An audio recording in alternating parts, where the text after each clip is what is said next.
The following podcast episode is the audio version of our February 10th live stream with APWU President Jonathan Smith, launching the APWU's Talk is Cheap, Safety Matters campaign.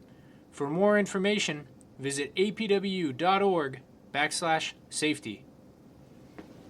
Good evening, Union family. I wish I could be here live with you all, but I'm having surgery today that does not allow me to join you. I will be back in the proverbial saddle in no time, however. But tonight, we are here to talk about one of the most important issues in your workplace: safety. Being safe is what gets you home to your families at the end of every tour, at the end of every day. Safety isn't just important to postal workers like you and me. It's important to all workers in every industry. It is our right. It is our right under the law and our right under our contract. Our contract guarantees it. We do not need to ask permission to work safely. We do not need to ask permission to have a safe work environment, nor do we need to ask permission to have the proper safety equipment. Management must provide it. Can you all name one of the country's largest employers who wins awards for their safety program every year? Well, if you said or thought the United States Postal Service, you were right. The Postal Service has more on-the-job injuries than every federal agency. Why is it that they have more fatalities than every federal agency combined? Management has a great safety program on paper, but they are failing at keeping you all safe. So we are here tonight to say loud and clear, talk is cheap, safety matters. It's time we all stand up for safe jobs. Did you see the statistics? Well, they are more than numbers. They are your co-workers. They are our friends and our family members. I am sure, like me, you know someone who has been hurt on the job. Maybe you are one of those who was injured on the job. Their lives, maybe your life, has possibly been changed permanently because of an injury that management could have helped prevent, or in worst case, a death that they could have prevented. So tonight we are here to be reminded that our contract demands a safe and healthy workplace. We are here to demand that management keep their promise and make them hold up their end of the deal. Are you ready to do what it takes to guarantee that right together and fight for safety? I know I am. Have a great evening, Union family. Solidarity.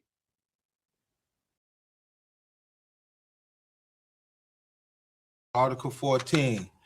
It is the responsibility of management to provide a safe working condition in all present and future installations and to develop a safe workforce. This is management's responsibility in our contract.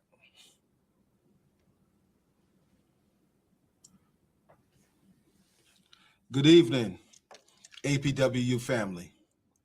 I am so glad to be with you this evening and welcome to the American Postal Workers podcast. Tonight we are here to talk about safety. The message is we hear you. We hear the cry from the workroom floor and we know what we're going through.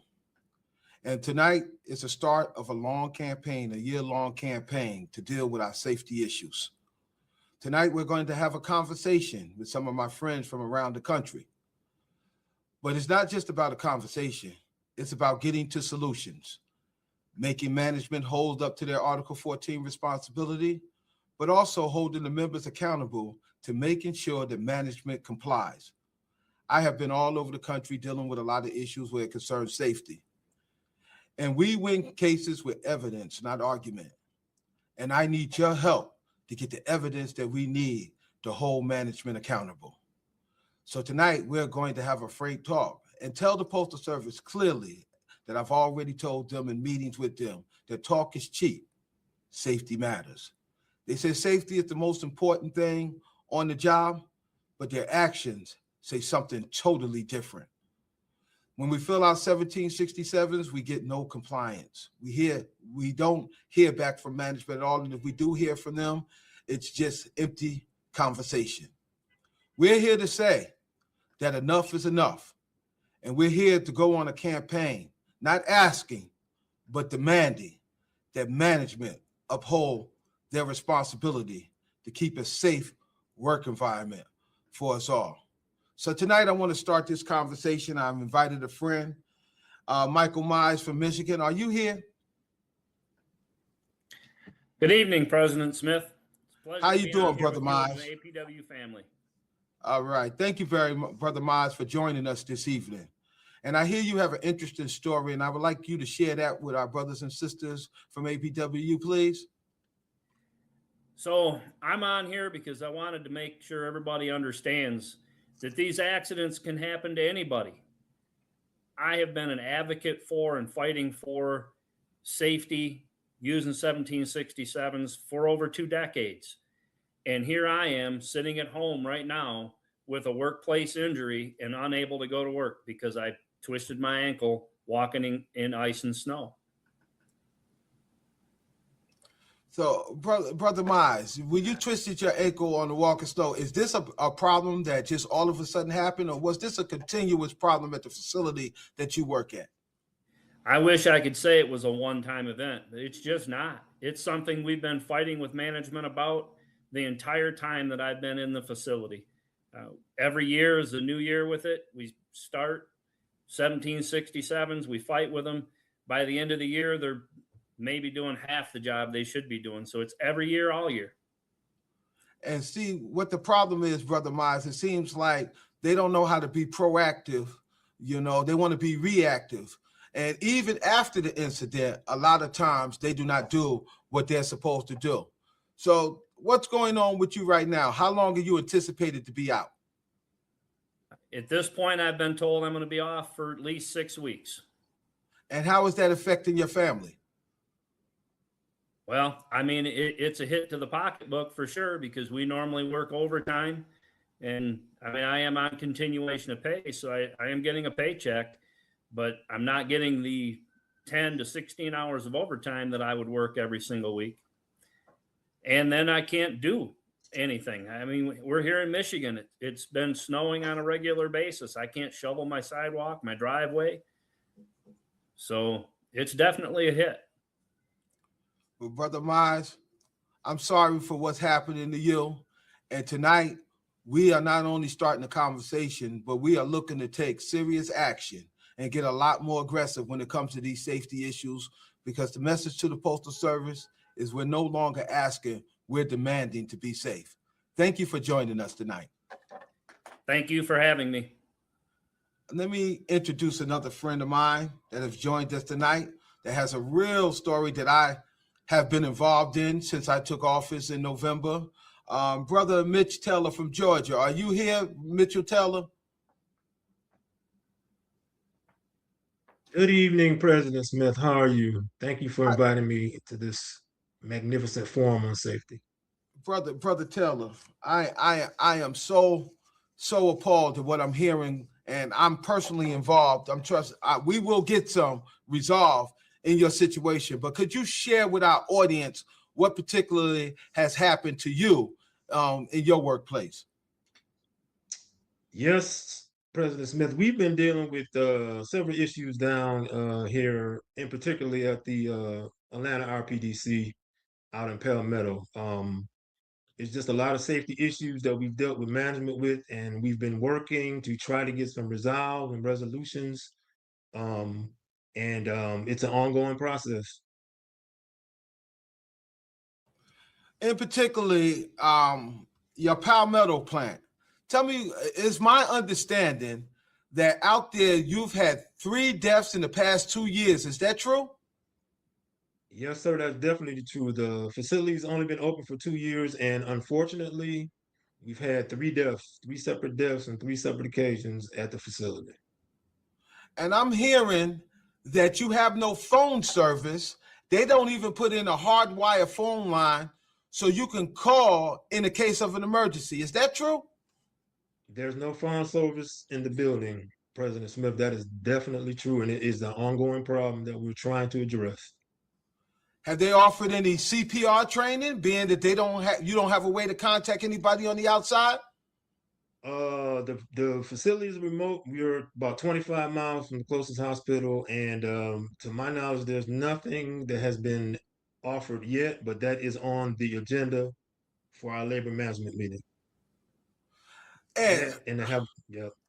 Brother Mitchell, and let me ask you a question because I couldn't believe this, but I need to know. Allegedly, a woman house caught on fire, and her family had no way to get a hold of her to let her know what had happened, and she didn't find out that her house burnt down until she got off of work. That is absolutely true, President Smith. This happened about 2 months after the facility was open. The woman's house burned down, and she had no way of contacting anyone or finding out anything about the circumstances until after she got off of work. Brother Mitchell, I'm appalled. And I've been having a conversation with the Postal Service about that, and they keep giving me what they deem to be reasons, and I made it clear those are excuses. It's an excuse. It's an employee's right to call 911 in the case of an emergency. I'm hearing that they have a policy telling the employees that they're not allowed to call 911. Is that true? That is a true policy. That has happened. Let me put it that way. That has happened within the facility. Um, there's no cell phone service, so the employee can't do it on their own. It's just a lot of things that need to be addressed and need to be cleared up on safety matters in this facility. Well, I just talked to the Postal Service recently, and they promised me, but I take that with a grain of salt, that we're going to resolve the phone issue down in Palmetto because I'm not letting it go. It's a very serious matter, and I'm 100% behind you. And I thank you so much, Brother Mitchell, for coming on here and sharing the story of what's going on at your facility. You're welcome, President Smith. It's my honor and privilege. Thank you for your help and support. We look forward to seeing you working on this matter soon. Thank you. Thank you, Brother Mitchell. I will be down there to visit, but I plan to visit when we're in Victory and we have some sort of service down there so the management adheres to Article 14, because I want to come down there and celebrate our victory. Yes, sir. Yes, sir. Thank you. Thank you. Now, my next guest, Jamila Bush from Nevada, and this is unique because we're not only going to talk about the story, but we also got to talk about what was done to work towards a solution, because we do have the tools in our contract, but we have to know how to use them to make them effective. Sister Bush, are you there? Yes, President Smith, I'm here. Hi. How you doing, Sister Bush? It's good to see you. Okay. Good to see you. I hear you have an interesting story of something that happened at the facility that you work at. Could you share that with our audience, please? Oh, yes. I believe at the end of 2023, beginning of 2024, our SIPS machine, or the single package induction sorter system, I forget what the acronym is, somewhere along the line, some airborne powdery substance broke open. And the employees that were on the machine started to have burning in their throat, arms, body, face, and they reported it to the supervisor. The supervisor was dismissive and told them to continue running that machine. That machine was running for approximately... Sister Bush, are you trying to tell me, now, because I know I'm hearing wrong, that the employees' actually eyes were burning and management would not stop the mail processing equipment for them to get care? I am telling you that machine ran for approximately 45 minutes until it was break time, and the employees had reported that the pain and irritation had continued and it was increasing. That supervisor had told them to go to break and try to wash out their eyes instead of referring them to a wash station. And at that point, another employee who was in the bathroom, the ladies' room, came running into the union office, which was across the hall, had reported it to one of our directors, who had went into the bathroom, and by that time the employees had lost vision. So the employee, they didn't even allow the employee to wash their eyes until they went on their official break. So they had to wash their eyes on their own official break. That's correct. So what was the conclusion of this situation? What happened?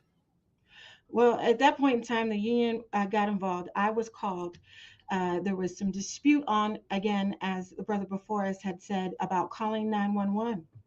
Eventually, the postal inspector was finally contacted, who instructed them to call 911. And then there was dispute about allowing the fire department into the facility, right? And so by this time, the employees had lost complete vision. They're sitting in a chair. It was all out chaos for approximately 3 hours while they had shut down the machine looking for the package, which had probably already been sent out to somewhere in the SCF. Nothing was done properly. Employees were scared. And so the union had to come in, give out PPE, and make sure that the situation was properly taken care of. So Uh, it was a complete failure. I guess safety really matters, huh? Like that's why we have to start this campaign. Talk is cheap. They talk about safety, but when it's time to act, no one does anything. And then are they telling the employees in your facility that they're not allowed to call 911? Actually, yes. This was the second time that this actually happened. We had an employee down on a DBCS who was working alone. At the same time, we were running a campaign about 2 people to a DBCS. They had passed out on the machine. And when they were found passed out at a machine, I was contacted in another area in the facility, brought over because they had refused to allow the employees to dial 911 from their cell phone. But let me say this. I don't mean to cut you off, Sister Bush. Let me say this. It is the union's position that every employee has the right to call 911. That is not even debatable. This is what you're supposed to do in an emergency situation. So moving forward, what was the conclusion? How did you resolve this issue so no one else would go through this in the future? Well, first, we do tell employees that the union will defend them despite threat of discipline if they call 911 for their coworker. And number one, we do call 911 for everyone as union. However, we did get together with the Safety and Health Committee. With the Safety and Health Committee, we put up boards on every exit. We put up SOPs with every type of emergency situation that we could think of. Where the supervisor or an employee or a lead clerk can grab those SOPs in addition to a roster of employees and their days off that they can grab on the way out. So they can do a roll call. They can follow the SOP in accordance with whatever the emergency situation is, and that there is no dispute or a new supervisor who isn't aware of what should be done in a particular situation, and that we can keep our employees safe, that there is no excuses, that it's right there at every emergency exit according to our evacuation plan. And we are holding management accountable to that.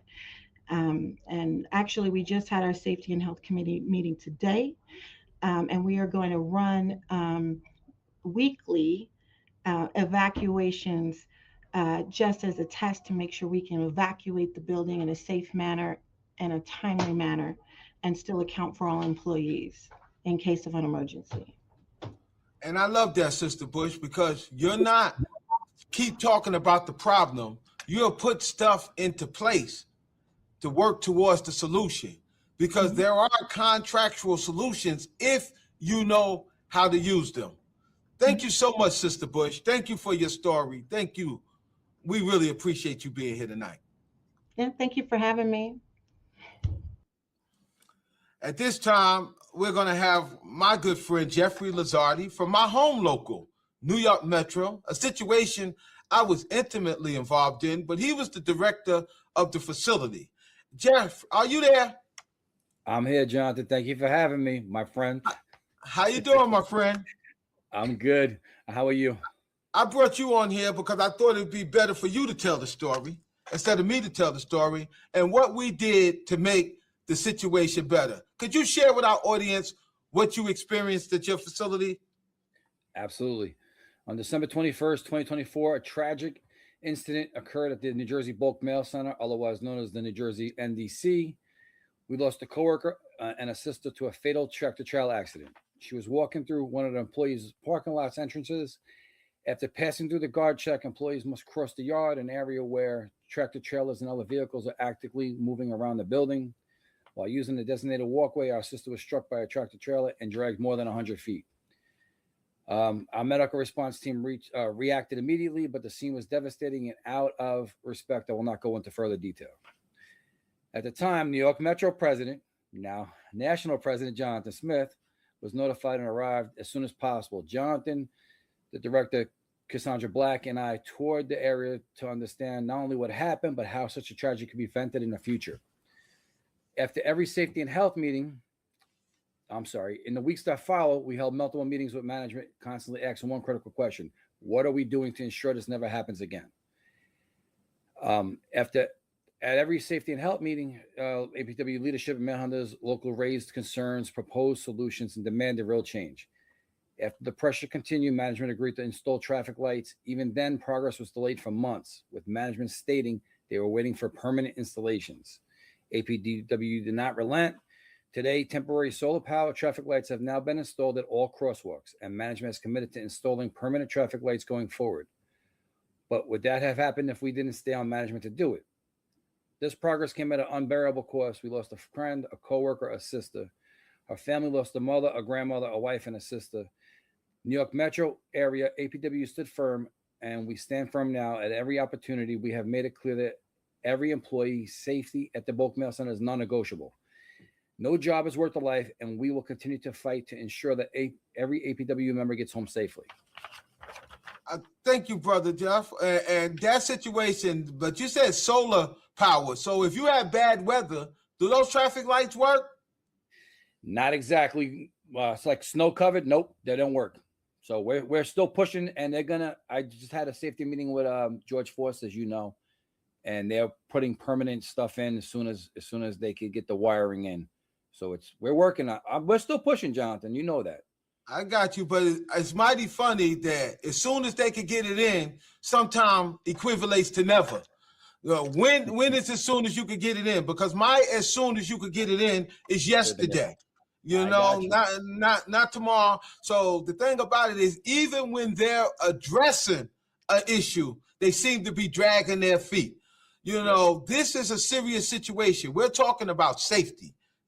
We're talking about lives, even where we have lost lives, that the response is lacking. You would think where we had tragedies at, that the Postal Service would give us more action and less lip service towards their care for the employees. They ask me all the time, what can we do about morale in the Postal Service?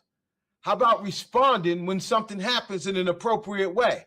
How about having people feel safe about being able to walk across a crosswalk to get into the building and work? That would go a long way in making the employees feel a lot better. But I thank you so much for your story, but most of all, working towards a solution and not just complaining about what happened, because our job is to make sure that this never happens again. Thank you, Brother Lizardi. Thank you. I appreciate it. Now, I got all my good friends up here from Long Island, New York, Michelle Nadeau. And I love what she's about to share with you, because you notice we're not just talking about what happened. We're talking about what we can do to get a better result.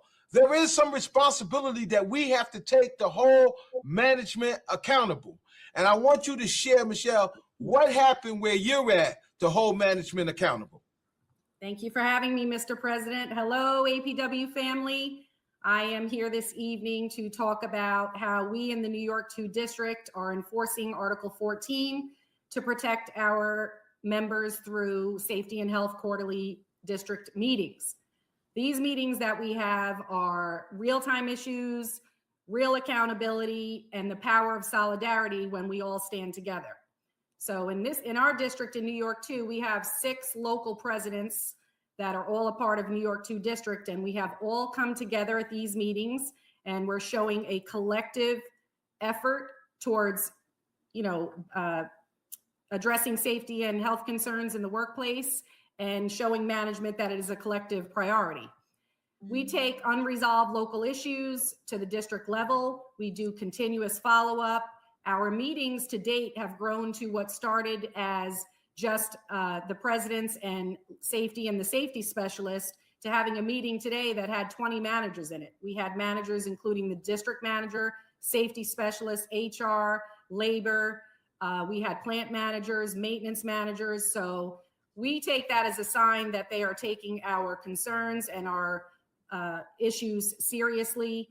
And before every meeting, we canvass our members, we canvass our officers, and we also request the Schmidt report, which is the safety management health tool that shows what 1767s were submitted district-wide. We review them. We've demanded not just accepting, validated as a response to share with the union, but to give us more precise, details of what they've actually done to address the situation. And in these meetings, we talk about physical hazards, environmental hazards, ergonomic issues, mental health issues, operational risks, EAP, and we consider them to be effective. We're moving, in a positive manner, getting results, and we feel very strongly that by using Article 14 of the contract and by considering member input, preparation, accountability, and solidarity, that will absolutely prove to be better and safer workplaces. It's amazing the results you get depending on your involvement. And you're not going about this by yourself. You recruited other locals to go together on this. We can do together what I can't do alone. It's the message that you're sending not only to management, but the membership. It takes their involvement to get the results that you're looking for.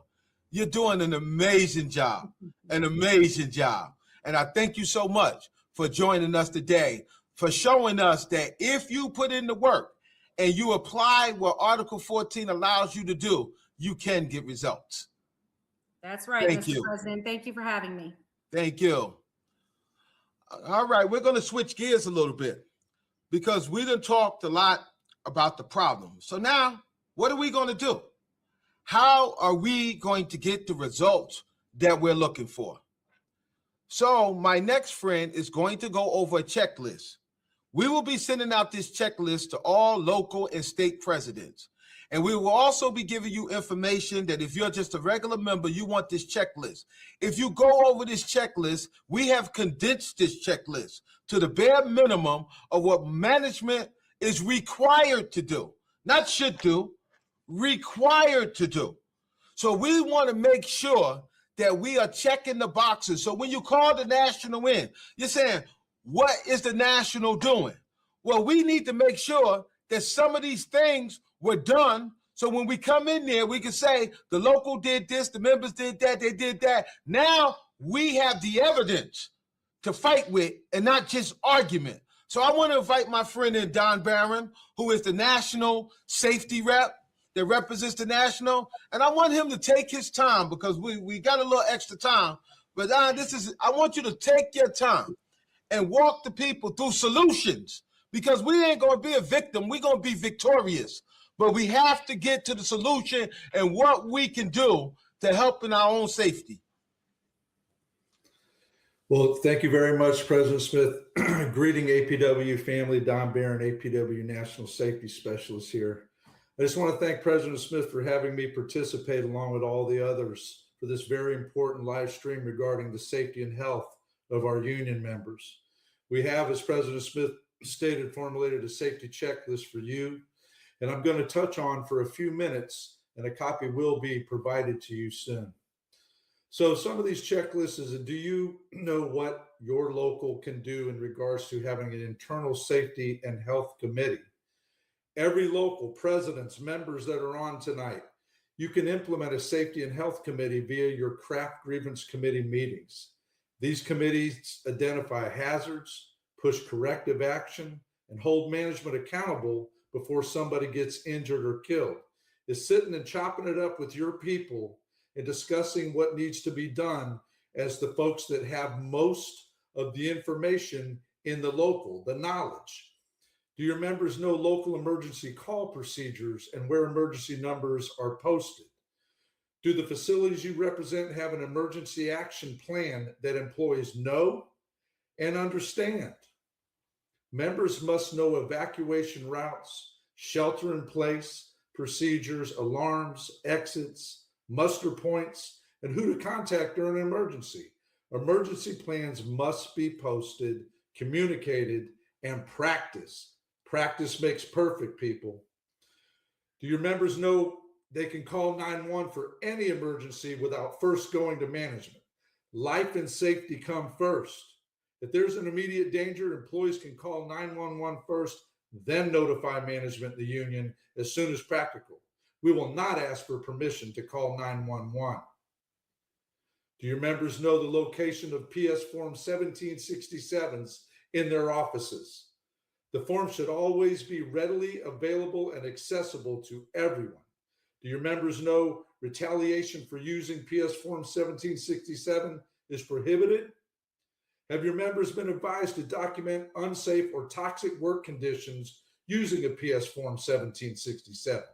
And is there a process for providing copies to the union? PS Form 1767s must never be hidden or locked away. Reporting hazard is a protective activity. Publication 552, 553, and 108 address toxic, hostile, and harassment-filled workplaces. Always provide that 1767 to your local so hazards can be tracked and abated in a proper and timely manner. Your members know that they can tag and remove defective equipment from service using a PS Form 4707, or more commonly known as a red tag. Do they know they must never operate unsafe or defective machinery? Red tagged equipment stays out of service. If tags are removed or ignored, document by using a Form 1767 and file an Article 14 grievance. Budget or staffing issues never override our people's safety. Do your members know they have the right to a safe workplace and can report hazards without retaliation and participate in safety programs? High numbers of anonymous reports signal a breakdown to me. Locals should encourage open participation, attendance at joint labor management, safety, and health committee meetings that are always attended by our people on the post office's clock. Management should always encourage safety participation from craft employees. Don't let them shut you down. Don't let them shut you out. Do officers and stewards know the handbooks and manuals management must follow? Hey, I know everyone has a different amount of time and experience as a proud APW representative. We can all learn something new every day. Key references to that is the ELM, the EL 801, EL 809, EL 814. Handbooks and manuals establish safety requirements and management's accountability. Do members know the location of safety data sheets in their facilities? SDS locations and binders must be clearly identified and accessible. Do not allow management in your facilities to conceal this very important safety information. Are you familiar with the Safety and Health Management Tool, or SHMT? This is designed to be used to enter, track, and analyze safety data.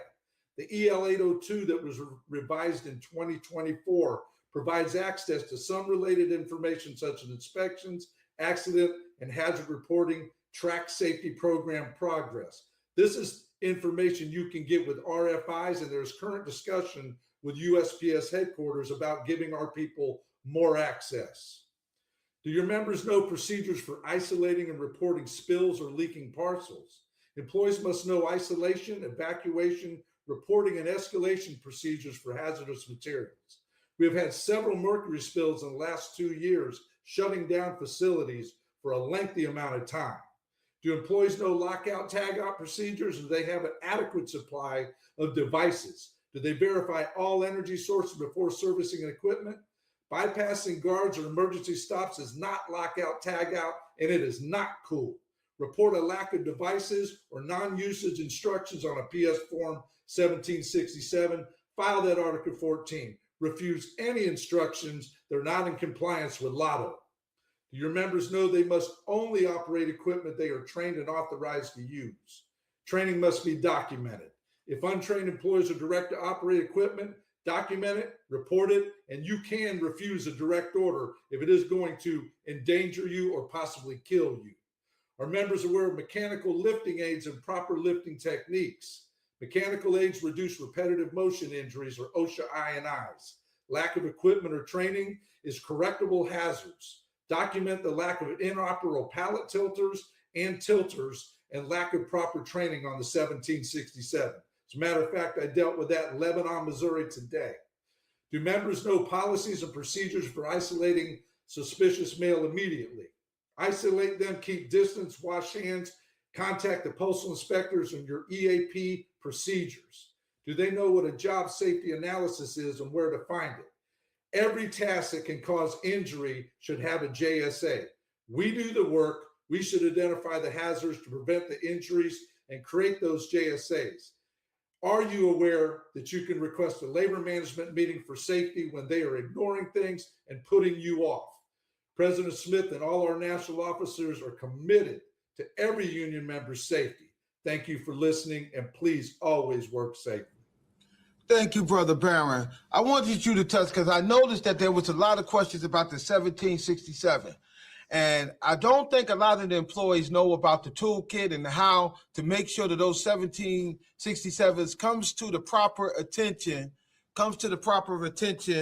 of management and the union. They think when they fill out the 1767, they get a copy back, that's all they do. Could you explain that to them, please? So the PS Form 67, as I said, should be readily accessible and available, not hidden in some manager's office. They should be out on safety boards. They have a control number that must be input by management. Management must give you your blue copy of that form by the end of your tour. Now, if you give them 2 minutes before your ending tour, you're probably not going to get it back by the end of your tour. There are 3 different sections on that form that management must reply to in order for this to be abated. If it's not abated, it can be debated in your joint labor management, safety, and health committees once a month that are 80% union, 20% management, to discuss it and to make sure that it's tracked in the SHMT and to make sure that we have access to it in case something rises its ugly head again that we just put a fire out 6 months ago on. Thank you, Brother Brown. And that's why I wanted to make sure that people understand that if they don't get the 1767 to the proper place, no one would ever see it but them. So, Absolutely. But I want you to stick around, Brother Barron, as our safety expert at APWU, because I wanted to make sure that this was interactive. So I want to take any questions that were sent in and any questions that are asked during this live stream and take a little time to respond directly to the members and their questions. Do we have a question? We sure do, President Smith, and thanks for getting to the many questions we've gotten in the chat and the many we received before as well. The first one comes from Lorraine. She's in New York, and she asks, we currently have very outdated equipment, which is sometimes more difficult to handle. What is the union doing to help workers with this issue? I think, Don, you want to handle that or you want me to handle that? We can both do it. If you, I'll refer to you, and if I feel like I need to jump in as our expert, I'll jump in. So the first thing you need to do is, if this aged equipment is inoperable and it is dangerous, you need to red tag it and pull it off the workroom floor. Keep a track of that. Have somebody in your local jot down exactly what equipment where 4707s are being filled out on these red tags. There's a little portion that comes off of that for the person that turned it in.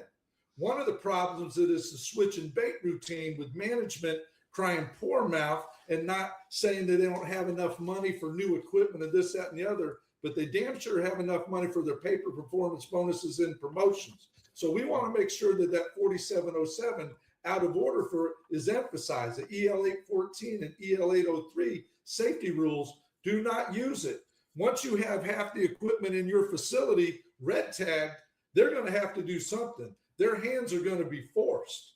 And what does that boil down to? Them creating a capital expenditure and going out and purchasing or fixing that equipment, repairing it properly to where employees are not utilizing 3 and 2 wheels on the bottom of a GPMC, doors falling down and gashing people in the faces, giving them concussions, all kinds of things, dock plates, you name it.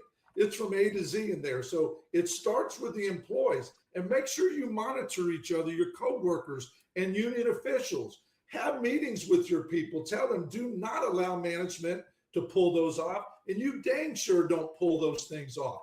If you do, you're never going to get anything new in that facility. So that is my advice to you, ma'am, Lorraine, on that. And let me add to that. In the general, the 1767, one of the biggest problems that I say, this is a safety issue. And this safety issue to protect your own health takes courage. When you're filling out a 1767 and you put an anonymous, then they don't know who to get back to. We have to be brave enough to stick together and use our solidarity, because that is our strength. And we don't make a safety complaint that can injure us or kill us anonymously. That's something that we want management to know we feel very strongly about, and we're willing to put our name on the line. Remember, you are the union. Do not ask your local representatives to do for you what you're not willing to do for yourself. Put your name on the form. Stand up and be counted. Let them know that you want to go home the same way you came, in one piece. And one of the problems that I see is a lot of people want to deal with the problem, but they want to deal with it anonymously. No one is going to respond to an anonymous complaint. You got to stand up and you got to be counted. Is there another question? There sure is. This question comes from Rhonda in Georgia. She wants to know, what's the safest way to report a concern if I feel endangered and I'm told to keep working, especially if I fear management will retaliate? I might have just answered that one, but go ahead, brother Don. You got anything that you want to add to that? Well, the first thing you're going to do is you're going to fill out a 1767, because that is going to create a paper trail and make management respond in writing. Now, Rhonda, you may get that MDO in there or whatever facility you're working in, where they try and stiff arm you and say, well, the 1767 isn't for reporting issues like this. Well, you're reporting it anyway. And hopefully your local has established a joint labor management, safety and health committee meeting, to where when we go in there, you're going to talk about it. And then you are going to file grievances under all kinds of different handbooks and manuals in regards to, I'm assuming when you're talking about endangered, are you talking about endangered because of equipment? Are you talking about endangered because of threats? Are you talking about endangered because of security hazard?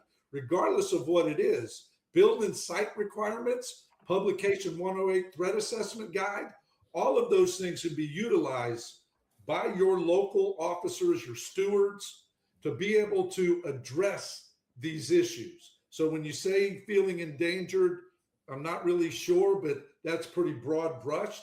But we have everything at our disposal. It's just a matter of putting it on paper, getting it in that committee, making sure you get a copy back where management said this isn't the proper form, or maybe they will say we'll address it. Well, if they say they will address it, then you're going to address it promptly and properly. That's what we're looking for. And it starts with the checklist. That's what we're trying to do today. We're trying to be proactive and not reactive. There are certain things that management is supposed to do. They're required to do it. It's not optional, but we have to force them to do it. So what we did is we put together a checklist. All you have to do, and this is not just for your local leadership or your state leadership, this is for members to do. We advise you to take this checklist and post it on the members, on the union bulletin board, so they can see what's supposed to be done. These things should be done before an accident, because after an accident, it's too late. It's too late. So we wanted to put something together, give you something like, I guess for lack of a better word, some homework to do, some work to do. When is the last time that you had a fire drill? When is the last time you've seen an emergency action plan? What about CPR? How many people are interested in CPR? Where is the request for CPR training? Defibrillators. Do you have defibrillators in your facility? Would you like to be trained on defibrillators?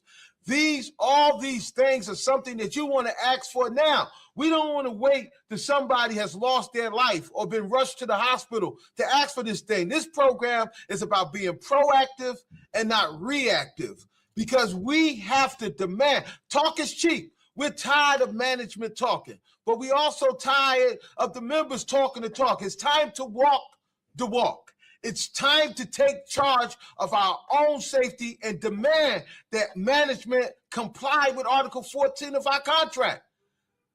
So these are the things that we have to do. And we put the information up. Please put that information up again on how you can get a copy of the safety checklist. We encourage everybody to download the safety checklist, apwu.org/safety. Do that today. Today, you should download that list. And we want everybody walking in their facilities tomorrow with the safety checklist, starting to go through it, what's been done, what hasn't been done, and make a demand for these things to be done. Is there another question? There sure is. This one comes in from the chat on YouTube, and this person asks, my postmaster and supervisor do not acknowledge that a PS Form 1767 exists. They tell me just let them know and they'll take care of the problems. This is not acceptable. I need direction from someone, please. What can this member do? Go ahead, my brother. You want me to jump in here? So it is a form. If management is denying that, then the local steward, first off, you're going to fill out a 1767 on this issue, ironically. And then you're going to file an Article 14 grievance because management is trying to handcuff individuals from utilizing the 1767 to report something to kill the paper trail. So you're going to ask for a shop steward. You're going to file a grievance under handbooks and manuals, Article 14, and you are going to ask for your local leadership. I don't know what your role is in your facility. You're going to ask for your local leadership to have a labor management meeting. And I would ask to have the labor relations manager there and the district safety manager there or their liaison so that they can confirm a 1767. I have documentation. I have steps from district safety managers that are tutorials on how employees utilize 1767s. So that is completely ludicrous. And you need to understand that they are lying to you. So your direction from me and President Smith is that you need to make sure that your local officers, your steward of record in that facility, if they are unsure, they can reach out to National and I will give them what they need. I will give them the tools for that. That is insane. And that's the key. We are trying to give you the tools to help you with these safety issues. So we don't expect you to remember everything that's being said here today. But on the checklist, a lot of those handbooks and manuals that Brother Barron is referring to is on that checklist. There's contact information at apwu.org. Please get a hold of us so we can give you the guidance to start helping you work towards a solution. We are not asking, we are demanding that management do what they're supposed to do, that they are required. And I can't use that word enough. Required. Don, aren't they required to do these things? Is it optional? It is not an option, Brother Smith. It is not. And we as the members treat it like management has an option to address our safety. They don't. And we can't let them believe that this is optional because it's not. And that's why we want to give you the tools, and we want to say that the contract says this. The handbooks and manuals said this. These are a requirement, and that's why we want you to download the checklist to start putting these things into place. So when we come around, this is going to be a year-long campaign. When we come around to contract negotiations, we got the evidence to encourage management to put stronger safety programs into place, to put stronger reporting requirements into place, maybe even to make these forms digital, to make it easier for you to use. We need your help getting the evidence to get you stronger and better language to protect you on the job. Is there another question? There is, President Smith, and I also want folks to know, if you're on your phones and you can't go to the website, you can also text the word safety to 91990 to get a copy of that checklist as well. So you can get it on the website or by texting safety to the number 91990. This next question comes from Roosevelt, and Roosevelt is echoing a question we saw a few times. Some of our TTOs asking, what are we doing about ice removal on the top of trailers? A number of members have asked about that this evening.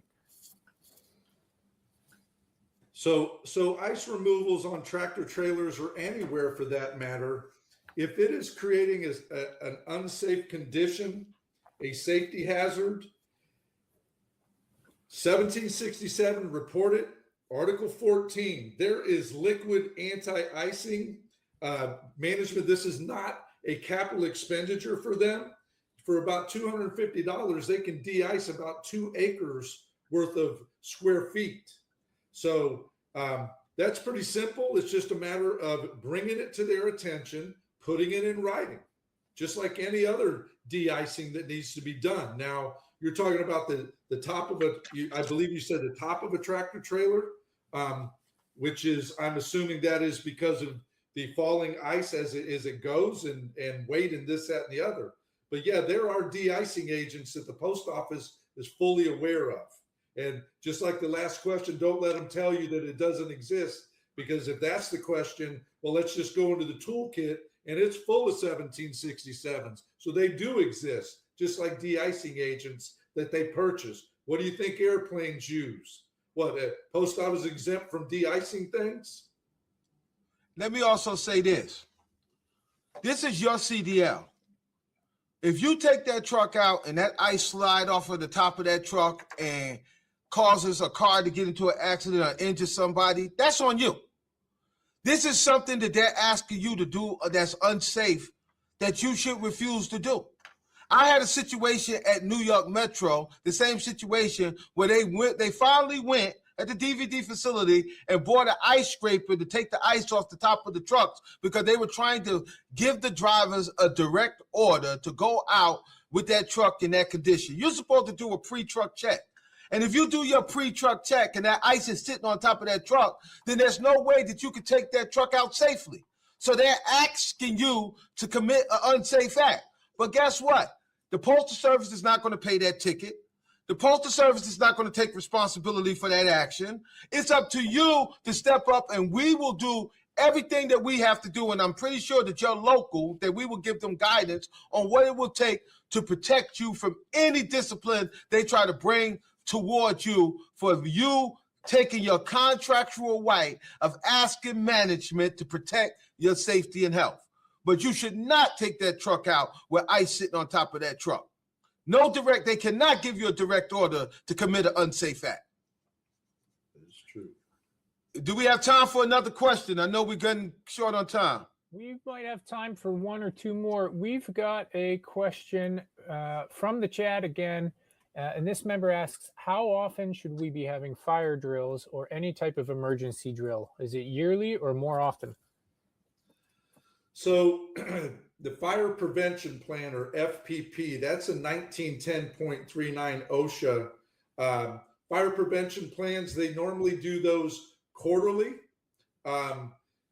It's just a matter of we don't usually catch management going over and above and beyond, but they should be done on a quarterly basis in your facility. And let me add to that. All tours. If you have a facility that you work 3 tours and they only doing it on tour 2, they have not met their requirement. They need to keep tour 3 safe and tour 1 safe. When you have a fire prevention plan, it's supposed to be the protection of all employees. That means all tours. So when they do it, you have to hold them accountable to have that on a quarterly basis for every tour. I'm going to try to get one more question in before we wrap this up.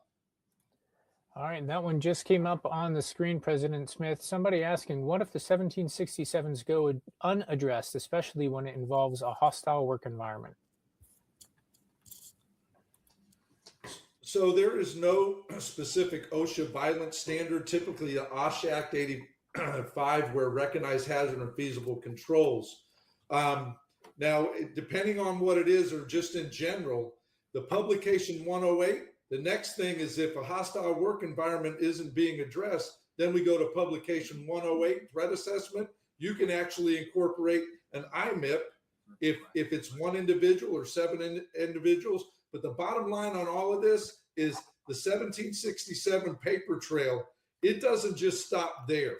All these people have a boss, just like the individual saying that the 1767 doesn't exist. It does exist. They do have HR folks. They do have labor relations people. Do not allow these people to stiff arm you and just tell you the buck stops there. Keep on. Make sure that people band together. As President Smith said before, we need people to get out there in numbers. Going in, running through a door by yourself, that's no good. And there's more of us than there are them, people. That's what everybody needs to understand. They'll try and throw somebody's head up on the wall for intimidation. Stick together and see it through. And the national will have your back when it gets out of control silly like that. Don, I see there's a ton of questions, and of course we knew we couldn't get to them all, but give them a way to contact you so you can respond to their concerns. My email is dbarron@apwu.org. And could the team post that, please, so they can have his email address? And we will respond to you. And let me talk about the hostile work environment. The hostile work environment is a safety issue. We encourage people to put in 1767, but we separated that from the safety, even though it is a safety issue. There is a future podcast coming up where we are going to address the hostile work environment and your concerns about that. Remember, this is just the beginning of a lot of information that we are going to be putting out to you. But this is not just about information. This is about education. We want to educate you on how to defend yourself, but you have to be a part of the solution. You have to get involved. You can't sit back and just wait for the union. The union works with you, not for you, with you. We are stronger together than anybody can be alone. So this is just the beginning of a year-long educational process that we're going to be talking about a lot of different issues. So I look forward to you coming back to the next podcast and inform all your friends about this podcast that'll be coming on to talk directly, straight talk with the members about what's going on, what most concerns you. Thank you so much, Don, for your expertise on this subject matter. And thank you so much for everything that you do for APWU. My pleasure, President Smith, and thank you as well, brother. Let me say this in closing. This is just the beginning. We have got to take our union back, and it's going to take all of us pulling together. It's going to take all of us getting involved in the solution. That's why we put together a checklist, because there's some work that we have to do to hold management accountable. And we're going to do that. I have already put management on notice, and I have put them on further notice because I know management is watching this podcast too, because they want to know what I'm going to say and what the union's position is going to be. It's no different than the position that I gave you in person. Talk is cheap. We're tired of talk. We need some action. If safety matters, show us. Let's see what you do, especially when we have places that they have tragic accidents and management has done absolutely nothing. And when I'm having conversations with management and they're telling me that they can't afford to do this, so tell me, what price are you putting on a life? What if it was your family? What if it was your mother? How much is she worth? Because this is bigger than money. You have the right to expect to go to work and to come back home. That's a right that you have. And we're going to make sure that happens. I look forward to frank discussions in the future, more like this. Please come back, but please get involved. Download the safety checklist. Check off what's not being done and take action for those things that have not been done. I believe that if we do these things, that we can take control of our own destiny. I thank you so much, APWU. Until the next time we have to speak, God bless you and good night.